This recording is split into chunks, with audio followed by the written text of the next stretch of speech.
Supreme কোর্টকে পুরনো মর্যাদায় ফেরানোর আহ্বান জানিয়েছেন বাংলাদেশ বার কাউন্সিলের লিগ্যাল এডুকেশন কমিটির চেয়ারম্যান ব্যারিস্টার আব্দুল্লাহ আল মামুন। সোমবার সুপ্রিম কোর্ট প্রাঙ্গণে আয়োজিত ঢাকাস্থ বৃহত্তর কুমিল্লা জাতীয়তাবাদী ও সমমনা আইনজীবীদের ঈদ পুনর্মিলনী সভায় এ আহ্বান জানান তিনি। এ সময় তিনি বলেন, একজন আইনজীবীর ফি কত হবে তা নির্ধারণ করবেন একজন আইনজীবী। এই সিদ্ধান্ত সরকার বা কোনো সংস্থা নিতে পারে না। এছাড়াও সুপ্রিম কোর্টের সমস্ত প্রফেশনাল নেতৃত্ব ফেরানোরও আহ্বান জানান তিনি। ঈদ পুনর্মিলনী সভায় অংশগ্রহণ করেন সুপ্রিম কোর্ট বারের সভাপতি MA মাহবুব উদ্দিন খোকন সহ সুপ্রিম কোর্ট আইনজীবী সমিতির নেতৃবৃন্দ।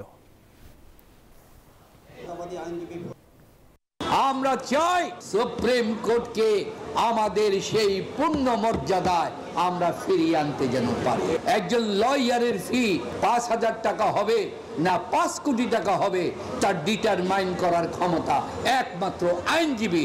কোন সরকার বা কোন সংস্থা এই ডিটারমিন করতে পারে না। আমাদের এই সম্মান, হৃদয় গর্বিত সম্মান, আমাদের সুপ্রিম কোর্টের এই প্রফেশনাল এই যে বডি আছে সমস্ত বডির নেতৃত্বে আবার ফিরিয়ে আনতে হবে।